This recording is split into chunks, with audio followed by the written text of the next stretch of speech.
Welcome to the MotUS Edge, where we celebrate business, primarily youth sports facility management, leadership, and motivation. Co-hosted by Stacy Rowe, Cole Stott, Kevin Brubaker, and Casey Jones. We are here to fill your cup with knowledge, laughter, affirmations, and comfort knowing that you're not alone. You can and will succeed with the MotUS Edge. Hello. Happy Wednesday, y'all. It is the Stacy and Casey show today. Whoop, whoop. Morning coffee time. That's right. Casey and Stacy got the coffee. Right. We're ready. Yes, we are excited to talk to you guys today about all things choreography and choreographers in your gyms. So something really important. Yes, it is extremely important. And you want to make sure that you're setting yourself up for success. So Casey, why don't you kick us off? You know, choreography is such an important part of team success, but it's also an important part of your business. You know, you've got to make sure that, it's an expensive piece of what we do. So you got to make sure that you're spending your money wisely. You got to make sure that you have planned and budgeted, and you can afford the choreographer, but you also get the right choreographer so that you don't have to buy it twice. We've learned the hard way on that a couple of times over the years, and we've also been extremely inefficient in times, and wasted a lot of money throughout the hiring process of choreographers. Yeah. And some people out there might be like, why do you need a choreographer? Well, you know what? Sometimes you don't. Sometimes you do. It really just depends. You can have a great technician in a coach that they're just so great at the technical aspects and training of the skills, which is incredible. But there is a skill to putting the routine together and putting all of the pieces and the elements together in the routine. And that's also part of the score sheet and the success of a team. And so if you don't have a coach in your gym, or the coach of the team that's not their skill set, then you need to hire a choreographer. And on the flip side, you might have coaches that are really great at choreography, but they're not as great at the technical aspects and doing, the skill building. Absolutely. So you got to know what your coaches are good at and what they're capable of, and acknowledge that, and bring in people to help fill the gaps. And then Casey, I'm sure you've experienced this too. Then sometimes you have coaches that they don't know. They want to be the choreographer. They think they're good at it, but they're just not. I could have been that guy back in the day. I did some really not great choreography in my time as well, thinking that I could do some things. So, but I mean, a lot of great points, and I think the first thing is identifying your team. All right, we have this team or these teams, and then you've got to go out and you've got to look for a choreographer, whether that's internal, external, wherever, who's going to do this, and I think there are a lot of things to think about in that, team level, team age. So in the early days of Stingrays, we didn't have a lot of choreographers on staff. So we wanted to go and get the best people, and we wanted to get the best people for each team. But we made some mistakes along the way, because I'll give a perfect example, and he's one of my dear friends. But, we were going to bring Eric Little in, and man, Eric Little is rocking these dances out. He's great. We need to have him come in and do every single team's dance. Well, this wasn't Eric's fault, but when he came in to do Grape, which was our tiny one, I don't think it was one back then, but, just like tiny novice, right? These kids couldn't stand still. That was a waste of his time, a waste of our money. And it was all because we were trying to give those kids the exact same experience that we were giving our upper level teams.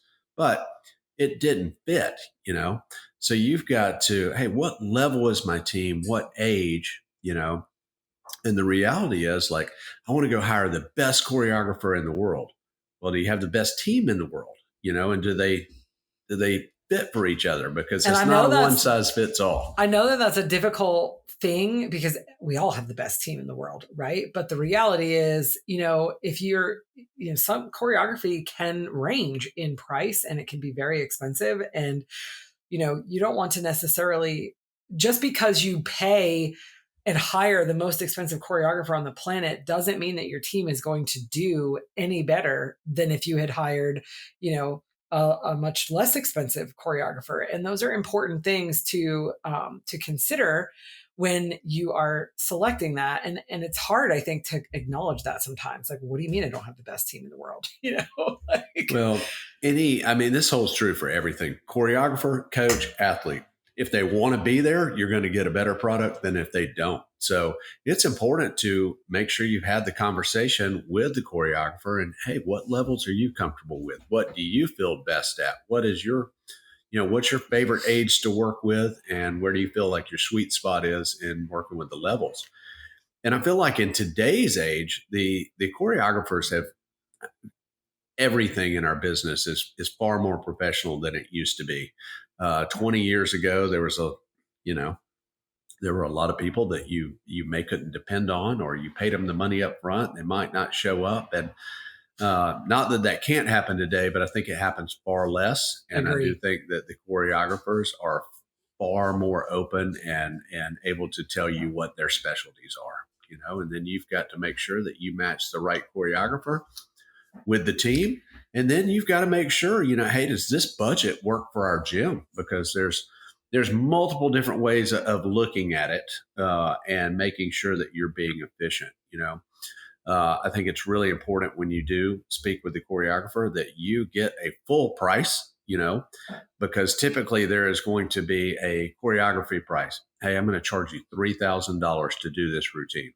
Okay, what does that include? Does that include all the stunts? Does that include the dance? Does that include every part of it? Does that include you doing 8 count sheets for the music? Find out exactly what that includes. And then the next piece that's super important to talk about, because it's a major expense, is travel. What are their travel expectations? Are you booking that, or are they booking that? And if they are booking that, do you get some say in it? That, like, some of these choreographers like to, and I'm not saying they shouldn't, but if they're going to stay at the Ritz and they want to drive the most expensive rental car, and they need $50 per meal per diem, those are expenses that you need to know about, and can you afford it? I think it's important too, for me, like, well, first of all, I agree with everything that you're saying. Have made all of those mistakes over the years and learned the hard way.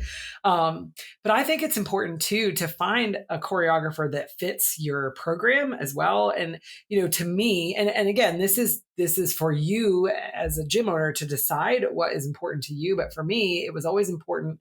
I took choreography time as an opportunity for my coaches and my athletes to grow as well.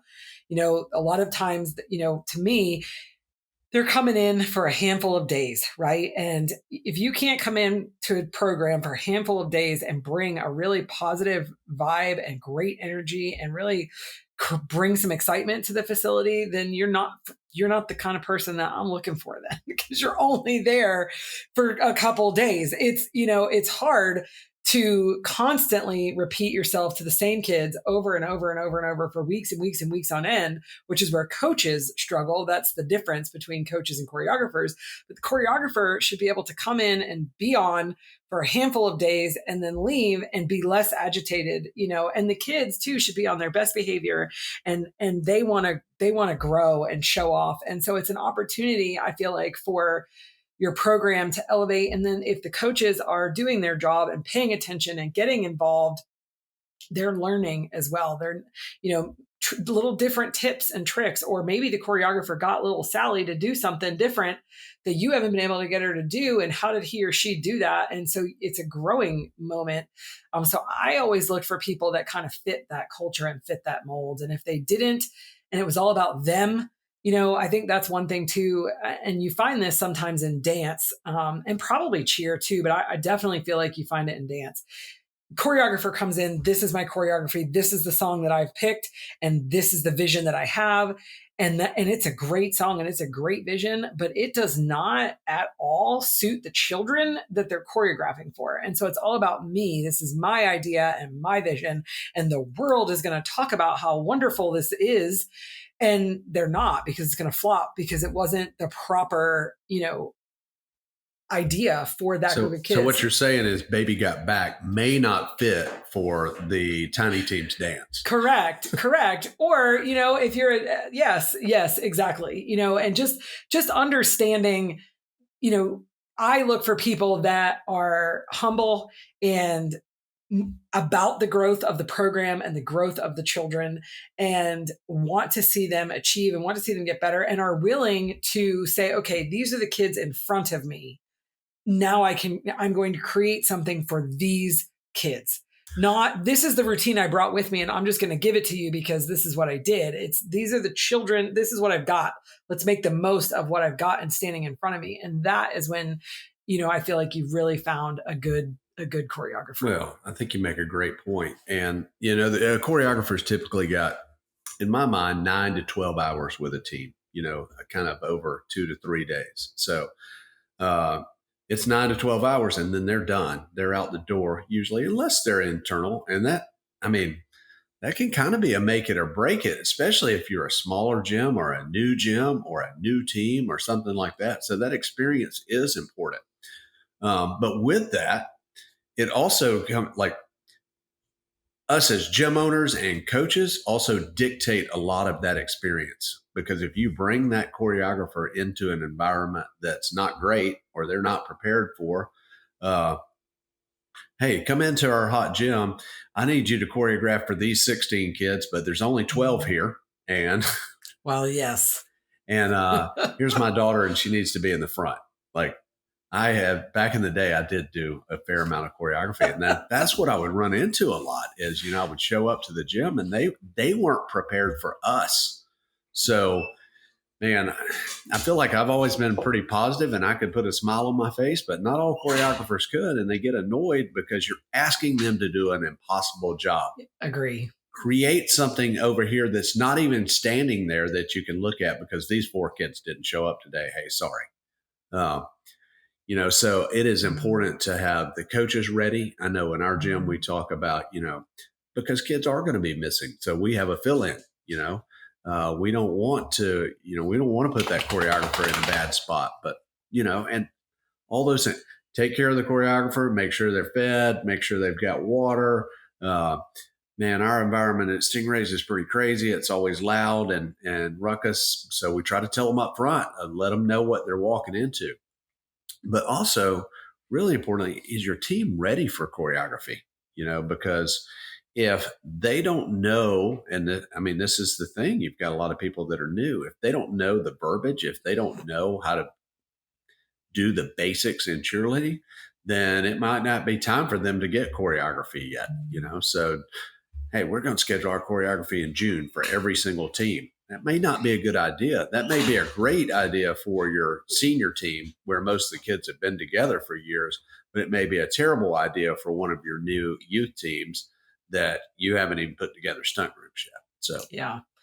And I think to your point too, just to reiterate again, like the person you're going to bring in to do your tiny level 1 choreography is not going to be the same person that you're going to bring in to do your senior level 5 or senior level 6 choreography. They are innately 2 different personality types just by nature. And so that is what you're looking for. And I want to give a couple other things. If you're overwhelmed with choreography or you're not sure what to do, there's nothing wrong with bringing in somebody to just do your dance, or bringing in somebody just to come and work with your stunts and give you a stunt sequence, or just to come in and, hey, these are all the elements and we need you to fill in all the transitions. There are people that do those things, and you can do that as well and kind of test the waters and see what you like and don't like.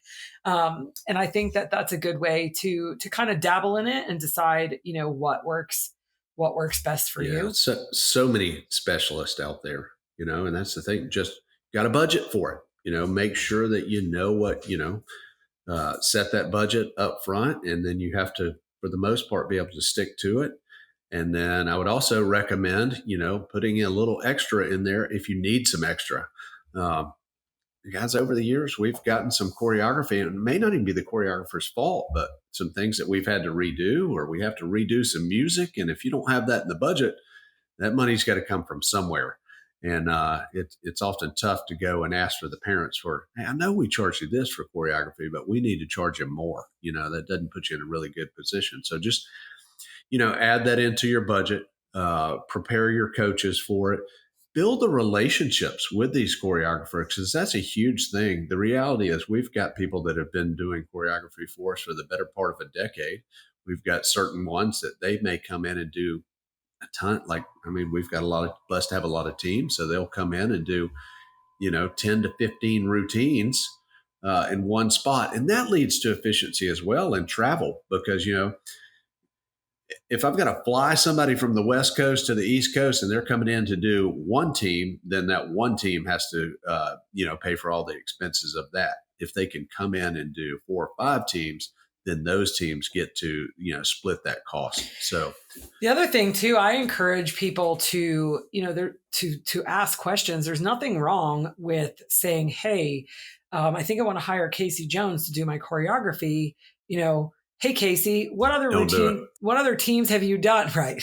What other teams have you done? Probably you're not going to hire Casey, but I'm just using Casey as the example because we're on the podcast right now. But, hey, Casey, what other teams and routines have you done? And so, Casey tells you, and then there's nothing wrong with reaching out to those people and saying, hey, I'm considering hiring Casey. What kind of experience did you have? Was he on time? Did he do a great job? Did you like the routines? If there's specific things that you're looking for example, was he positive with the kids? Was it fun for the athletes? If that's important to you, ask those questions and see what kind of answers you get. There's nothing wrong with doing that to make sure that you're getting the right fit, especially if you don't know the person. I totally agree. Well, and something I think that we must mention is the safety aspect to it as well. You're about to bring a stranger into your gym, so you need to make sure that they have been background checked or they have a USASF green light. And because we've all seen it, gyms or businesses will take heat when they hire someone that has something in the past and they may not even know. So we've got to do it like you said, Stace, we've got to do our due diligence. And if you don't know somebody, it certainly doesn't hurt to make a couple phone calls and make some references. And I think, Casey, it's an excellent point. And I think that what has happened in the past is, this person worked with this gym and this gym and this gym, so I assume that they're okay. I feel like in today's day and age, we have to even be a little bit more vigilant with that, because there is a whole side of the industry where technically, they don't have to be background checked or green lighted or whatever. I mean, I'm assuming people are still doing it, but you can't just assume that because they've worked at this gym or they've worked at this competition company or they've done this or they've done that they're okay. Like, you still need to do your own due diligence. Totally agree. Yeah. Like I said, the choreographers, the choreographers, the gym owners, the coaches, everyone has stepped up their game and become a lot more professional, but we've got to do what we got to do to protect the kids. So this is totally random, Casey, but I got to tell you this. So I was watching, I have a habit of scrolling TikTok at night. I feel like me too. I feel like you and I have talked about this, and where like the TV will be on and I'm not even paying attention to it. I'm just scrolling through TikTok. Well, I don't know if it's because we've talked about it or because we're doing the Stacy and Casey podcast or whatever. But literally every time I'm on TikTok, at the bottom it says, "Do you want to share this video with Casey Jones?" Like you're my only friend, according to TikTok. It's funny. You and I have talked about that, and I got into TikTok because my son, my oldest son, he's huge on there, and his platform is cars, but he's a social media influencer. So I started following him just to support him, and then fell into the TikTok hole, and it's become my TV, and I try to limit it to an hour a night. But it's I feel you. And TikTok thinks you're my only friend because it only asks if I want to share the videos I'm watching with you. I don't know why that is, but anyway, all right. So I know that you all out there have heard about MotUS, but we're going to talk about it again because it's fabulous and we love it. So MotUS is a community of gym owners working together to help each other grow. As a member of MotUS, you get access to our Gym Owners Vault, which includes templates for every aspect of your business. We continue to add new resources constantly. In addition, you are added to the private VIP Owners Facebook group, as well as the community to join as well as the opportunity to join monthly webinars geared towards gym owners. You also receive amazing discounts from our Prime Alliance event producers, the Cheer Expo, Choice Events, All Out Brands, All Day Cheerleading, and American Spirit Championships, and our awesome affiliates, Infinity, Cheer Sounds, Bookshop Fundraising, and more. As a member, the MotUS Business Expo Conference is included in your membership, which is September 28th through 30th in Nashville, Tennessee. It's an awesome business conference with 2 days of business development, leadership, and growth. The Business Expo is designed specifically with gym owners in mind. And this year is super exciting because we are hosting the Pioneers of All-Star Cheer book launch to celebrate the pioneers and the book. We're so excited. We can't wait for that. Fireworks, amazing drone shows. Yeah. If Cole had his way, we would have fireworks and drone shows and it's people be singing in the sky. Yeah. Who knows? Maybe reincarnated Prince may show up and sing at this thing. Who knows? Yes. Join the movement today at www.joinmotus.com. That's www.joinmotus.com. And so hard to do. I know it really is. It really is. It's like a tongue twister. And I totally forgot my thought. You messed me up right there, Casey. You interrupted my brain. I interrupted your commercial twice, but I was getting excited because it's my dad joke time. So it is your dad joke time. Yeah. So I was getting, I was trying to jump ahead. So my dad joke for the day.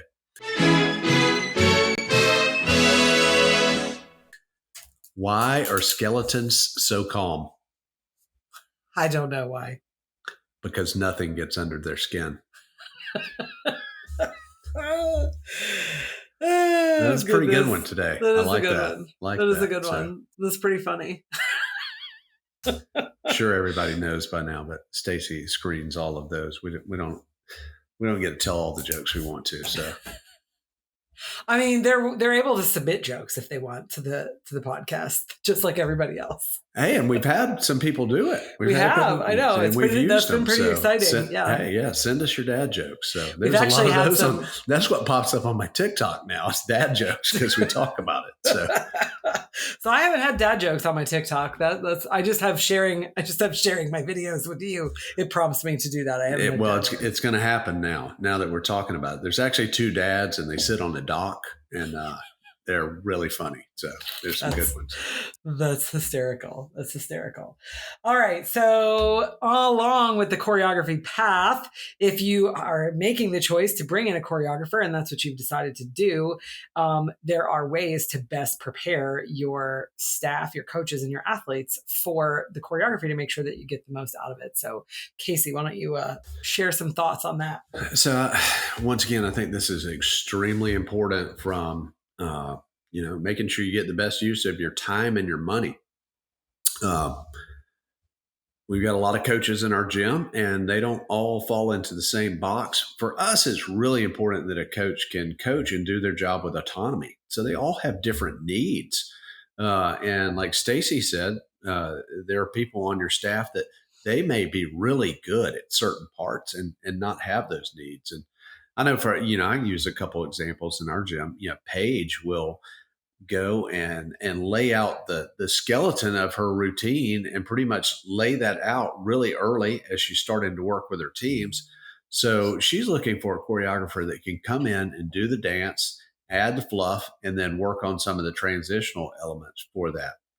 Whereas we have other coaches, and that would stress them out to no end. They want somebody to come in and do every single thing from start to finish. So a lot is identifying the needs of your coach and the wants of your coach, having those discussions up front, and then making sure that you hire the right choreographer. Because there are great choreographers that wouldn't want to do it Paige's way because they want that creative freedom. Like they would walk in and be like, well, you've done 75% of this. I don't get to use my ideas. And then there's other coaches that don't want to walk in and be like, well, what do you mean you don't have any semblance of a stunt started? Like haven't even put them in groups. So once again, it is preparing the coaches and make sure you pair them with the correct choreographers. So we will have teams in our gym that the goal is that a choreographer comes in and in 3 days they have a routine from start to finish with every single piece. Doesn't mean that they can do it, but that they've got whatever it is, 45 8 counts from start to finish, and they can count through. We've got other teams where, hey, they're not even going to bring somebody in until October, and that person's going to come in and do their dance and add some fluff. So different strokes for different folks there. Yeah. And you had talked about this, touched on this a little bit earlier, but I think it's important, some basic, simple things that you can do to set yourself up for success is do your best to make sure all of your athletes are there. If you are missing 4 athletes, the choreographer is going to have a very hard time. And, ideally you don't want to do that. Some of the ways that you can avoid that is, getting your dates out early. We encourage, at MotUS, we talk about this a lot with our gym owners. And I know Casey and I talk about it with our gyms in particular, but it's like, in January, send your dates out and say, okay, I don't know the exact day and time maybe, but this week is choreography week or these 2 weeks or whatever. So nobody plan vacation during that time. Now, granted, you're going to always have new athletes coming in. And they, but as soon as they start to inquire about your program, you're giving them that information. So you're getting that to everybody as early as possible.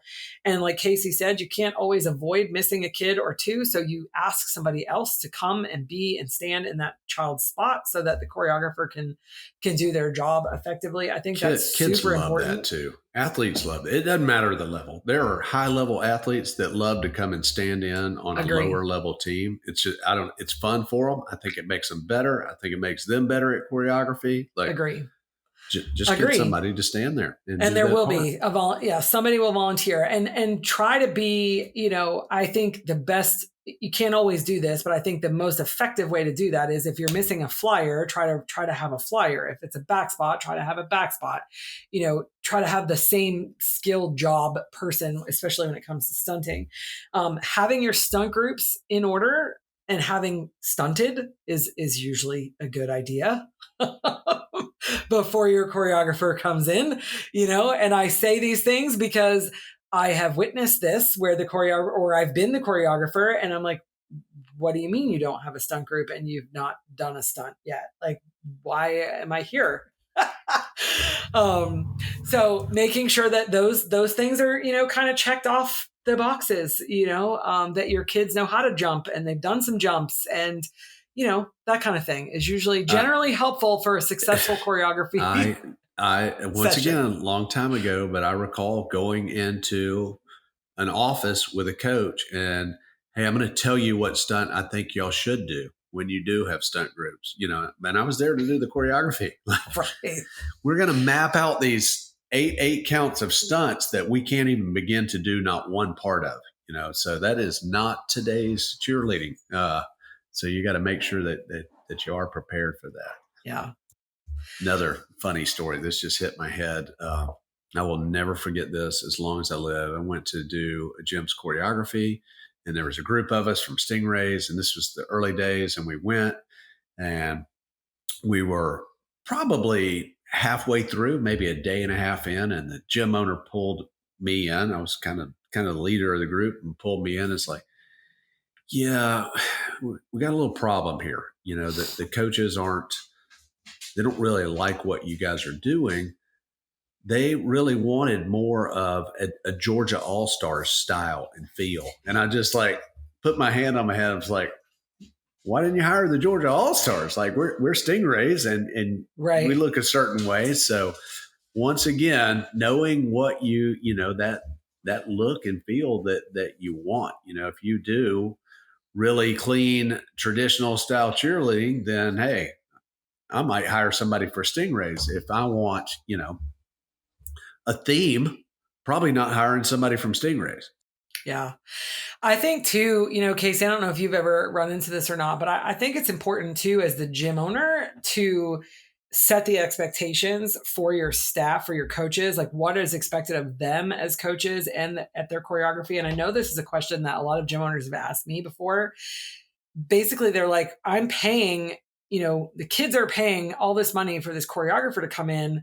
And then I have to pay the coaches or a coach of the team at a minimum to stand there and watch the choreographer. I'm not doing that. And so there have been gyms that have, paid the choreographer to come in and do the choreography, and they're the one like running the day basically, and the coaches aren't there. And so I think that not a good idea. Agree. The coach needs to be involved, and they need to be part of the process. And it's a learning opportunity for the coach just as much as anything else. But the choreographer is going to have questions for the coach about certain things, or who might be best to do this, or, whatever the case may be. And you want the coaches to be there. Now, if your coach is sleeping in the pit, then you have a bad coach, and you need to address that, because your coach should want to be there, engaged right there with the choreographer. And if they're not, then we probably have a different problem that we need keyword is engaged. One thing, this didn't come from me, but one thing in our gym is like, learn clean, learn the skills and be clean from day one, because then that's less work you have to do. So that's where a coach can be engaged during the choreography process without inhibiting it in any way. I'm walking around, I'm fixing motions and formations as they're doing it. Once again, not getting in the choreographer's way or messing up with, what they're creating there. But there is something you can do right then and there to make that routine and start fixing it on the spot the day that they're teaching it. So be there, be engaged. Gym owners, you've got to pay them. These are the reality is the choreographer is going to spend 12 hours with your team, and the coach is going to spend 400 hours with the team. So it is imperative that coach is there and knows what's going on. Agree. And having discussions with the choreographer. So I agree completely. And all of those things can help make sure that you have a good choreography session. I think it's important for your coaches to build a relationship with the choreographer, and these are all things that you as owners, should take a minute and sit down with all of your coaches and say, okay, choreography season is coming. These are the expectations. Even if you've already had these conversations with your coaches a million times, you do it again at the beginning of every year. Okay, they're coming in. This is what's expected. This is what I need you to be doing. Be engaged, be up, interact, have your stunt groups ready. Don't assume that they know these things, because you might have that new young coach that doesn't know, they don't know what they don't know. So, you gotta go through the bullet points of all the things to make sure that everybody is prepared. It takes all of it to create the entire experience where the entire season goes well. I often get asked, what's more important, the choreography or the music or the coaching? Well, it's all important, every single piece of it. But as I said, the choreographer is going to be there for 12 hours and the coach is going to be there for 400 hours. Yep. So choreographers, I still think coaching is the hardest piece, because it's all year. Agreed. It's every day. It's you take it home with you. It's all of those things. So I think maybe Casey, because we're coaches, and I love my choreographers, and I love choreographers just in general. And I think they're brilliant. And I think there's a lot of choreographers out there that have done some great, amazing things and have really transformed the industry in a lot of ways. And I don't want to take away that credit. However, totally agree. However, without the coach, you can't get to the end of the day. The best routine in the world with a bad coach isn't going to do well, no matter how great the choreography is. Best routine, best music, highest level kids with a coach who is not engaged and not doing, they're not going to be successful. So yeah, it's going to fail. Something else that I think is important too, and again, this falls on the manager or the director to educate, but I think it's also important for you to tell the coaches to talk to the kids and sit down with them as well for 5 minutes before choreography, and I don't mean the day of choreography before the choreographer gets started. I mean like the week before or even 2 weeks before, where you sit down with your team and you say, okay, choreography is coming up and this is what you can do to be prepared for choreography. And this is the expectation. If you want them dressed a certain way, hair, in a ponytail with a bow. I know some gyms do that. Some gyms don't care. I'm not saying one way or the other is better or not, but whatever your expectation is, I think it was Paige. I think it was Paige that was like, you're not showing up to choreography without your hair in a ponytail and a bow and red lips. Like, that's how you come to choreography. Yeah. I could be wrong, but I feel like that was Paige that used to do that. And so, if you want them in matching outfits, what the expectation is. And I think too, little things go a long way. At the end of the day, bring your team in, make them say thank you to the choreographer. That's also part of sport, teaching them that genuine, like, be genuine, and then, encourage them even to go beyond, like, say thank you as a group, but then teach them to go up to the choreographer individually and say, thank you so much for giving us this routine today, because that's an important life lesson as well, to go and look them in the eye one-on-one. And half the kids won't do it because they are afraid, but the half that do are learning. That's a learned skill. It's going to make the choreographer want to do a better job. Yes. That's the thing. If you're having a bad day and you're a little pain in the butt at choreographer at choreography, then the choreographer is not going to want to do a good job for you. Yeah. But it's true. We have to prepare the kids, because we have all dealt with this. Choreographer comes in and it is a few minutes in and Sally is crying because he didn't put her in the front. All day long, I'm the best one on the team. I'm going to be front and center. And heck, she may be, but the choreographer he met her 30 minutes ago. We tell our kids all the time of like, the choreographer is going to come in and do the choreography. We may change your position later. So don't have a meltdown and start crying. And you're absolutely right, Casey. And I used to have that conversation as well. And it's like, hey, they're here for this many days. And for this many days, you can put a smile on your face and you can be positive and you can be polite and you can do what they ask you to do. And then we will assess and like you said, make changes of your position or do whatever later. But they're here for 3 days. So, and I think that's also something that is a good thing for the kids to learn. Like patience. Right. Patience. You can be okay for 3 days, for 3-4 hour sessions, like you will be okay.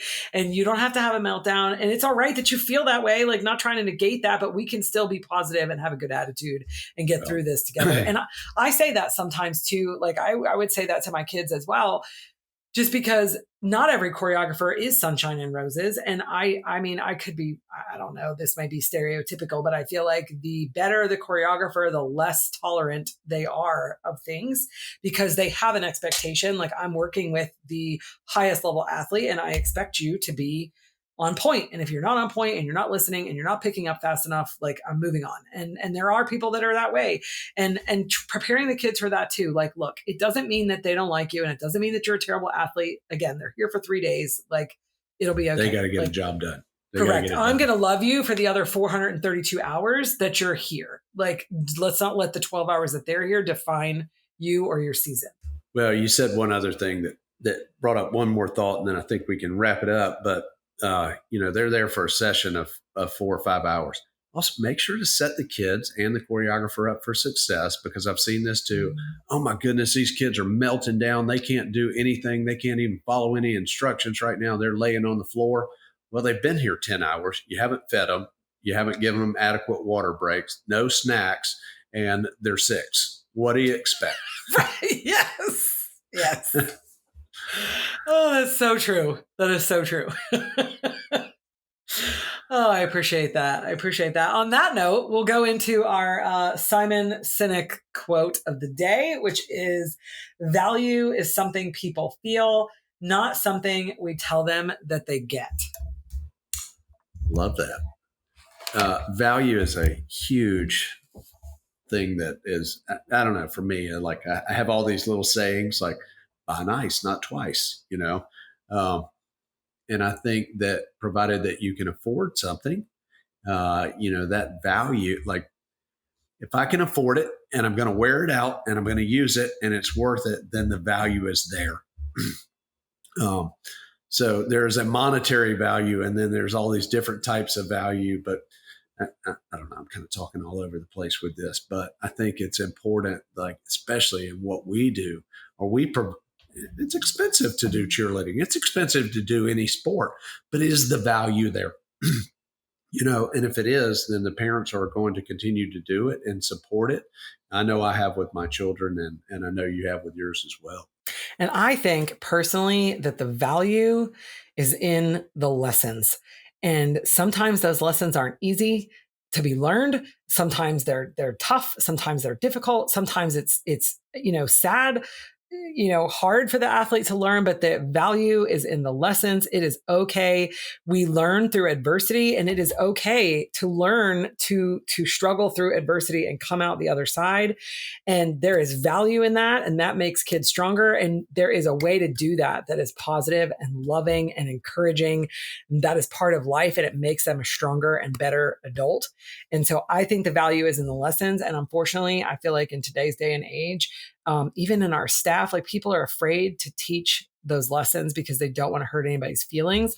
And it might hurt right now in this moment, but it will be better. It will be better down the road. And I think that is so important. Well, to your point, it takes time to teach a lesson and life skills and those types of values. That's a long process. That's years. That can be decades in the making. And we live in an instant world, and a lot of these instant things are great. It's awesome to be able to get on my phone and order a meal and somebody bring it to me, and it's here almost instantly. It's awesome to be able to order, goodness gracious, Amazon these days. Sometimes it's here in 3 hours, Right. I order something and then it's on my porch. But we don't learn life lessons in 3 hours. We can't just press the button and order that up. So that's a huge part of what we do. And that's the thing. That's one thing I love about All-Star Cheerleading. These kids that do All-Star Cheerleading for a long time, look at their success rate in other industries, and when they get out into the real world, it's huge. Everybody wants to hire cheerleaders and All-Star cheerleaders because of these lessons that they've learned. Agree. Can't put a value on that. That's invaluable. Agree. And I think, again, valuing people and what they bring to the table, your coaches, your staff, the parents, and appreciating that value is important. And I think that, understanding that it's not always about money or the things that you give them or get for them or whatever. It's how you value them as a person and the skills that they bring. I think that is so important. And you said something, my favorite word in what we do is community. And it takes that whole community to create the value, the kids, the parents, the coaches, everybody. Yep. Awesome. Well, thank you guys for tuning in today. Be sure to follow us on YouTube at the MotUS Edge, and give us a follow on Instagram, Facebook, and X at Join MotUS. Wherever you listen to your podcasts, give us a follow and drop us a review. Let us know if you like what you're doing and you want to hear more. Thank you so much for tuning in. We will see you next week, and we hope that you have the MotUS Edge. Thanks, guys. Have Bye, a great guys. day. Thank you for listening to The MotUS Edge. We hope you had a blast. Join us next week for more on business, leadership, and motivation. Subscribe and follow the show where you get your podcasts. Subscribe to our newsletter at joinmotus.com. The MotUS Edge podcast is produced by ClantonCreative.com.